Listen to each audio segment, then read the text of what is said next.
Hello students, welcome to the grammatical language classes. मैं हूं आपका इंग्लिश कोच इंद्रजीत और आज हम लोग कर रहे हैं नाउन का के एडवांस रूल्स। जैसा कि हम सभी जानते हैं, नाउन जो होता है वो नेमिंग वर्ड होता है। It means noun is a name of the person, place और एनीथिंग। नाउन कितने टाइप्स के होते हैं? 5 टाइप्स होते हैं। Proper noun, common noun, collective noun, natural noun and abstract noun. इतना सभी लोगों को पता है। उसके कैटेगरी में कौन-कौन से नाउन्स आते हैं वो सारे आप लोगों को पता है। लेकिन ये नहीं पता कि नाउन्स का यूज कहाँ-कहाँ होता है, नाउन के स्पेशल रूल्स क्या-क्या होते हैं। हम लोग आज नाउन के स्पेशल रूल्स को पढ़ेंगे। नाउन के क्लास में सबसे पहले हम लोग आज जानेंगे कि नाउन होता क्या है।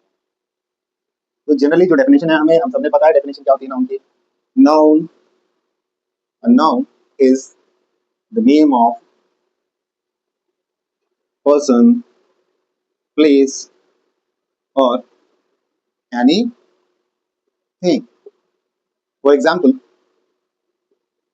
Ram, name of person; Patna, name of place; table, name of thing; tiger, name of animal; sugar, name of substance। मतलब कि दुनिया में जितनी भी चीजें होती हैं सबका कुछ ना कुछ नाम होता है। और दुनिया के सारे नाम जो होते हैं वो क्या कहलाते हैं? नाउन कहलाते हैं। नाउन जो होता है वो 5 तरह के होते हैं। कितने तरह के होते हैं? 5 तरह के। पहला है प्रॉपर नाउन। Proper noun. दूसरा है कॉमन नाउन। तीसरा है कलेक्टिव नाउन। चौथा है एब्स्ट्रैक्ट नाउन। और पांचवा है मैटेरियल नाउन। देखिए, हो सकता है मेरी सीरियल थोड़ी गड़बड़ हो गई हो, उससे कोई मतलब नहीं है कि सीरियल में कौन कहाँ पर होता है। नाउन को कैटेगराइज किया जाता है डिफरेंट डिफरेंट टाइप से। जैसे अभी करंट इंग्लिश में हम लोग करते हैं, मॉडर्न इंग्लिश में नाउन को 2 पार्ट में डिवाइड किया जाता है, प्रॉपर नाउन और कॉमन नाउन। कॉमन नाउन में ये तीनों बाकी के सारे आ जाते हैं, कलेक्टिव, एब्स्ट्रैक्ट, मैटेरियल। ओके, तो इसमें कोई कंफ्यूजन पड़ने वाली बात है ही नहीं, कंफ्यूजन हो। आगे हम लोग बढ़ते हैं और देखते हैं क्या क्या है। अब बात है प्रॉपर नाउन क्या होता है भैया। तो प्रॉपर नाउन जो होता है वो किसी पार्टिकुलर पर्सन, प्लेस और थिंग का नाम होता है। कलेक्टिव नाउन जो ग्रुप्स को डिनोट करता है वो नाउन कलेक्टिव नाउन हो गया। कॉमन नाउन जो किसी कॉमन ग्रुप को एक्सप्रेस करे। ठीक है। मटेरियल नाउन सब्सटेंस के नाम जो भी है, sugar, water, gold, iron, all of these are material nouns. Abstract noun name of feeling and emotions, happy, sad, rich, poor, all these are abstract nouns. अब बात आती है सबसे बड़ी बात जिसकी चर्चा हम लोगों ने इस वीडियो में करनी है, जो कि सबसे इंपॉर्टेंट है। ये वीडियो उसी इंपॉर्टेंट चीजों के लिए है। तो सबसे पहले हम देखते हैं कि रूल्स कौन कौन से हैं नाउन के। तो रूल नंबर 1 जो हमारा कहता है ये, अ proper noun, a proper noun always starts with capital letter, capital letter। अब बात आती है कि प्रॉपर नाउन हम लोगों ने बचपन से देखा है कि जो भी नाम होते हैं, शहरों के नाम, इंसानों के नाम, या फिर किसी पार्टिकुलर कोई चीज है उसका नाम हम देखें तो वो कैपिटल लेटर में ही लिखा जाता है। लेकिन हम लोग लिखते के टाइम में सेंटेंस के बीच में भी कभी कभी स्मॉल लेटर में लिख देते हैं। तो ये गलतियां हैं। ठीक है। तो इस बात का हमेशा ध्यान रखेंगे कि प्रॉपर नाउन हमेशा किससे स्टार्ट होगा? कैपिटल लेटर से स्टार्ट होगा, चाहे वो सेंटेंस के फर्स्ट में हो, मिडिल में हो, एनीवे वो लास्ट में, ये कोई मैटर नहीं करता, स्टार्ट होगा वो कैपिटल लेटर से ही। For example, Ram is my friend. Ram start हो रहा है कैपिटल लेटर से। Patna is the capital of Bihar, ये स्टार्ट हो रहा है कैपिटल लेटर से। ओके। अब बात आती है कि भाई इसका यूज हमें कहाँ करना है। तो जब हम कॉम्पिटेटिव एग्जाम्स में जाते हैं, बैठते हैं, या फिर बहुत सारे एरर करेक्शन के जो क्वेश्चन होते हैं उसमें इससे क्वेश्चन आ सकते हैं।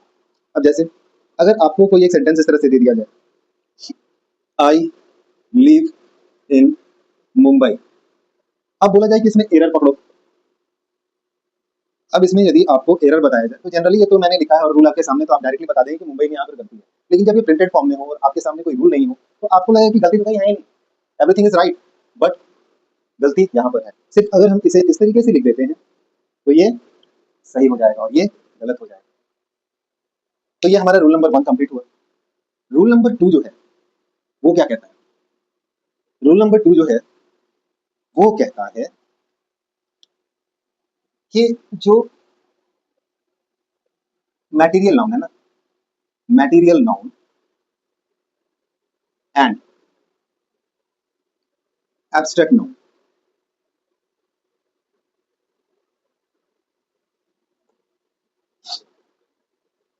Never takes article before it. Before it कहने का मतलब यह मैटेरियल नाउन और एब्स्ट्रैक्ट नाउन होते हैं, ये अपने पहले कभी भी आर्टिकल नहीं लेते। जैसे अगर एक सेंटेंस इस तरीके से लिख दी जाए, this chair is made up of the wood, और कहा जाए इस सेंटेंस को इंप्रूव करें, गलती कहाँ है, इसे हम लोग यदि रिमूव कर देते हैं तो सही सेंटेंस बनेगा, this chair is made up of would. Abstract noun की बात हो रही है, ये तो हमने मटेरियल नाउन को देखा। एक दूसरा एग्जांपल लेते हैं, राहुल इज अ हैप्पी, गलती कहाँ है, यहां से इसे रिमूव कर दें तो सही सेंटेंस क्या होगा, राहुल इज हैप्पी। अब ये तो हुआ दूसरा रूल। अब हम लोग देखते हैं, कंफ्यूजन होती है कभी कभी। अब यहाँ पर ध्यान देंगे हम लोग, ध्यान देने वाली बात है कि अगर कोई नाउन, कोई मटेरियल नाउन, कोई भी मटेरियल नाउन या एब्स्ट्रैक्ट नाउन, एब्स्ट्रैक्ट नाउन जो है, अगर वो एडजेक्टिव की तरह यूज हो रहा है, किसकी तरह यूज हो रहा है, एडजेक्टिव की तरह यूज हो रहा है, तब हम उसके पहले आर्टिकल का यूज करते हैं। जैसे अ हैप्पी मैन। अब बताइए यहाँ पर ये हैप्पी तो एब्स्ट्रैक्ट नाउन था, ये एडजेक्टिव कैसे हो गया? सिंपल सी बात है, ये ए लगा रहे हैं हम ना कि हैप्पी के लिए, हम लगा रहे हैं किसके लिए, मैन के लिए। मैन कैसा है, तो वो हैप्पी है, खुश आदमी है। आदमी की क्वालिटी क्या है यहाँ पर, ये अब हैप्पी उसकी क्वालिटी को बता रहे हैं, यानी कि एक एडजेक्टिव की तरह काम कर रहा है। अ गोल्ड नेकलेस, ठीक उसी तरह। अब ये ए लग रहा है किसके लिए, नेकलेस के लिए, ना कि गोल्ड के लिए। ये नेकलेस की क्वालिटी को बता, नेकलेस कैसा है, गोल्ड का है। ओके, तो समझने में कोई खास प्रॉब्लम नहीं होनी चाहिए। इन सब चीजें, सब छोटी छोटी चीजें हैं, छोटे छोटे रूल्स हैं। हाँ तो बच्चों, अब है रूल नंबर 3। रूल नंबर 3 है कि कभी कभी जो होता है ना, प्रॉपर नाउन को कॉमन नाउन की तरह यूज किया जाता है। प्रॉपर नाउन को कॉमन नाउन की तरह कैसे यूज करें, सबसे बड़ी बात है। तो यहाँ पर रूल हम लिखते हैं, sometimes a proper noun is used as a common noun. भाई कैसे, अब देखो example, Rahul is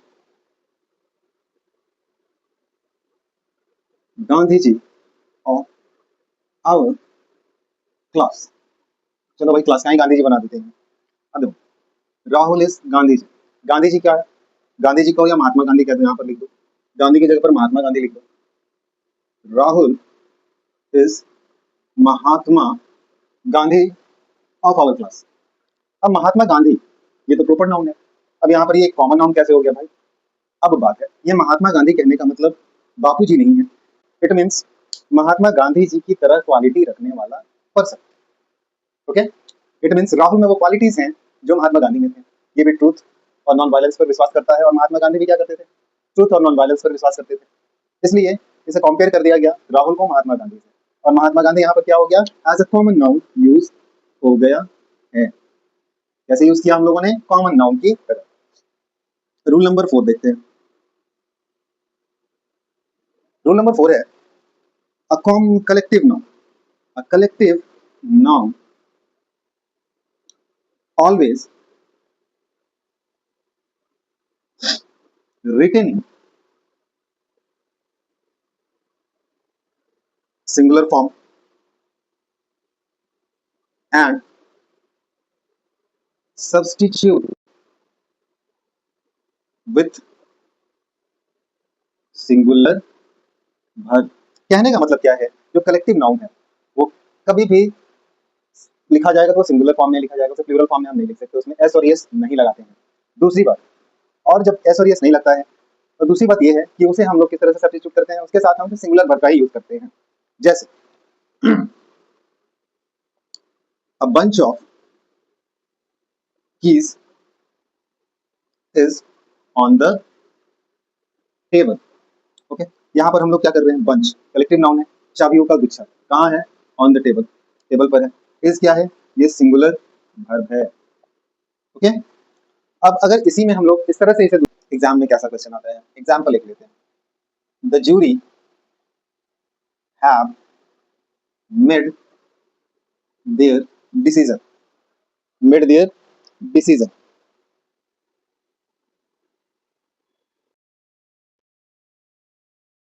The jury have made their decision. अब ज्यूरी क्या है भाई? ज्यूरी होता है जजों का एक समूह, जहां पर जजेस होते हैं, ठीक है।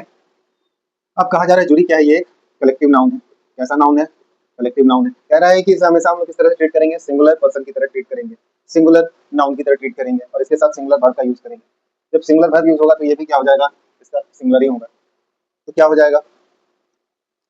The jury has made it's decision. This is right, this is wrong. अगले रूल को हम लोग देखते हैं। अगला रूल जो है हमारा वो क्या है? अगला रूल है हमारा rule number 5।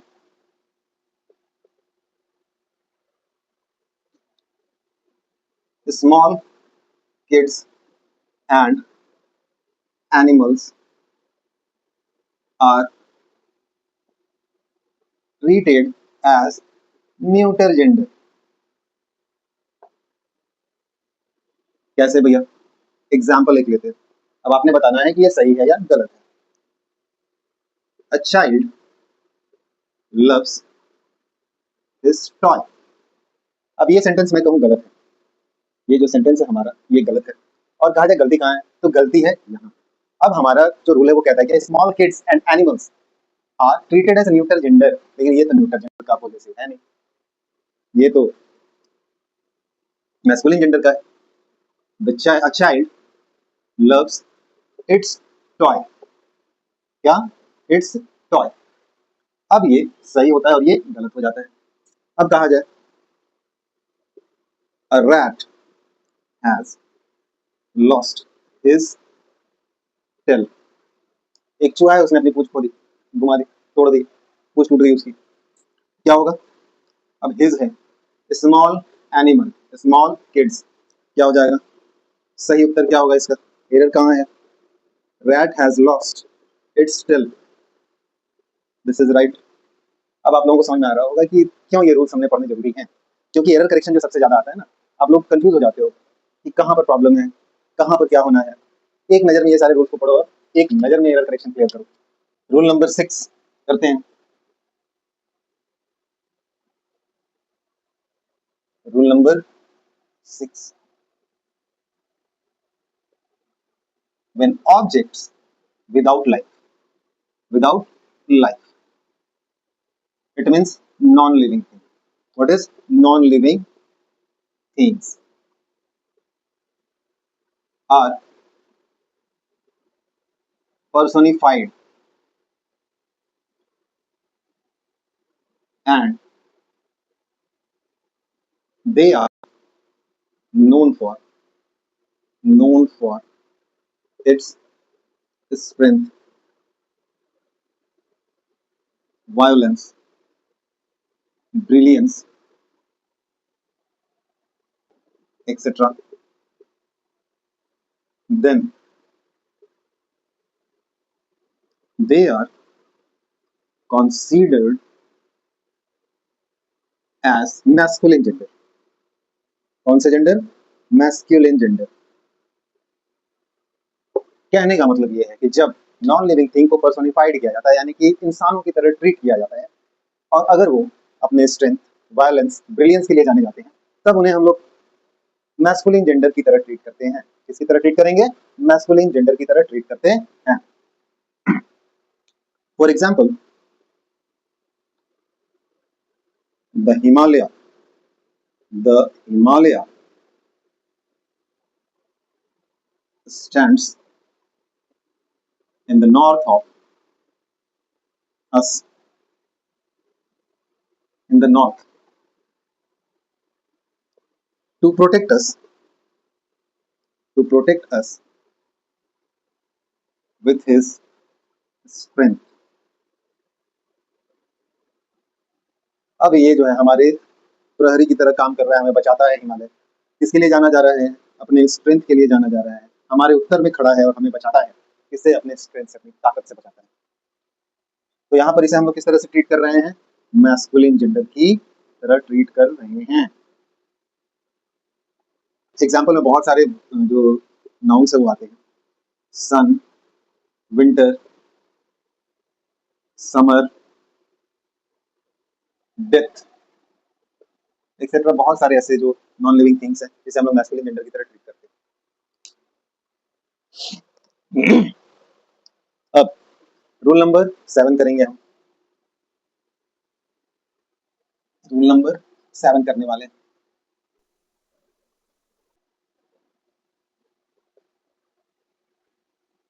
When non-living things are personified and they are known for beauty, gracefulness, greatness, etc., then they are treated as feminine gender. Feminine gender.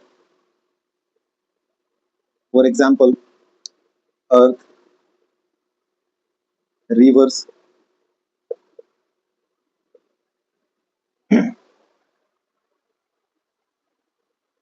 moon, spring, nature.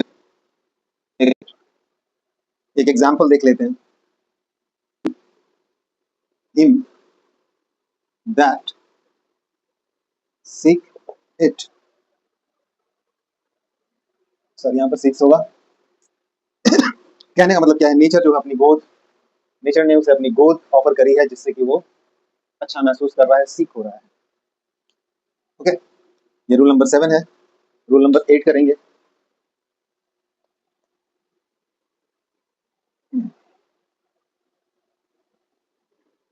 Rule number 8 करते हैं। Unit of counting जो होते हैं ना, जैसे dozen, pair, score, 100, 1000, okay, जब भी use किए जाते हैं प्लूरल नंबर के बाद, यानी कि काउंटिंग नंबर्स के बाद, जैसे 1, 2, 3, 4, 2, 10, 1000 जो भी है, उसके बाद हम यूज करते हैं, वो हमेशा अपने सिंगुलर फॉर्म में यूज होता है। जैसे यहाँ पर अब देखिए, यहाँ पर लिखा गया my friend bought 2 dozens eggs. 2 dozens eggs, यहाँ पर आपको गलती यहाँ पर है, इसे हम लोग सुधारेंगे और क्या लिखेंगे, my friend bought 2 dozen eggs. अगर यहाँ पर डॉजन्स लिखा हुआ है तो गलती कहाँ पर है, यहाँ पर, ये गलत है और ये सही है। हमेशा नंबर के बाद जब भी हम यूनिट ऑफ काउंटिंग्स को लिखेंगे तो ये सिंगुलर फॉर्म में ही लिखा जाएगा, इसे कभी भी प्लूरल फॉर्म में हम लोगों ने नहीं लिखना है। अगर हम ऐसा करते हैं तो ये गलत है।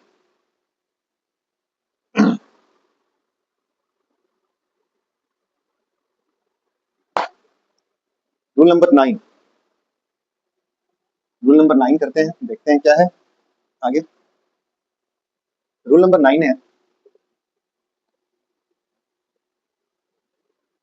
Some nouns are always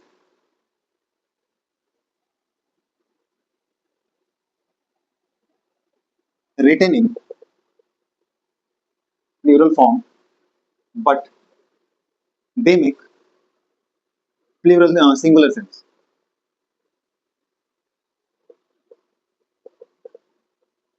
For example, name of some instruments, names of some instrument, मतलब कहने का मतलब ऐसे इंस्ट्रूमेंट के नाम जिनके 2 पार्ट मिलकर के वो एक बनाते हैं, जैसे टॉन्ग्स,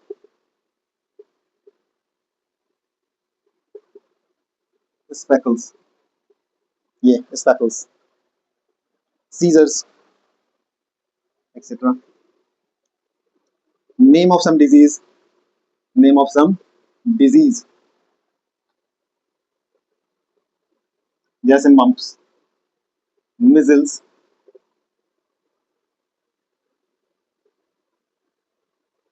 एक्सेट्रा।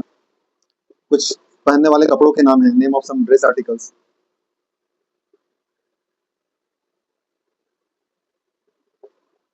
जैसे स्कार्फ्स, ट्राउजर्स एक्सेट्रा, बहुत सारी चीजें हैं। ठीक है, इसी तरह बहुत सारे। रूल नंबर 10 है, कुछ ऐसे भी नाउन होते हैं जो कि हमेशा सिंगुलर फॉर्म में लिखे जाते हैं लेकिन उसका सेंस प्लूरल होता है। ऑलवेज ये रूल नंबर 10 से कर दें और इसी में कुछ इंप्रूवमेंट कर देता हूँ मैं, आप लोगों को समझ में आ जाएगा। और हमेशा कौन सा सेंस बनाएंगे, प्लूरल सेंस बनाएंगे। ये कुछ नाउन ऐसे होते हैं, some nouns are always written in singular form but they make plural sense. कौन कौन से नाउन है भाई, देखने में आपको लगेंगे कि वो सिंगुलर लिखे जा रहे हैं लेकिन वो हमेशा प्लूरल ही होते हैं। जैसे पीपल, मतलब लोग, बहुत सारे लोग, है ना। चिल्ड्रेन, बहुत बार मैं भी गलती करता था, चिल्ड्रन को चिल्ड्रन बोल देता था, ठीक है। इस तरह के बहुत सारे वर्ड आपको मिलेंगे जो कि सिंगुलर फॉर्म में लिखे जाते हैं लेकिन उनका सेंस क्या होता है, प्लूरल होता है। और इसी के साथ हमारा ये नाउन का चैप्टर कंप्लीट होता है। वर्कशीट आपके लिंक के डिस्क्रिप्शन में दे दी जाएगी। ओके, सो हेल्दी रहें, खुश रहें, अच्छे रहें और पढ़ते रहें। हमारी वीडियो को देखते रहें, लाइक करें, शेयर करें और सपोर्ट करें। थैंक यू, मिलते हैं अगली वीडियो में।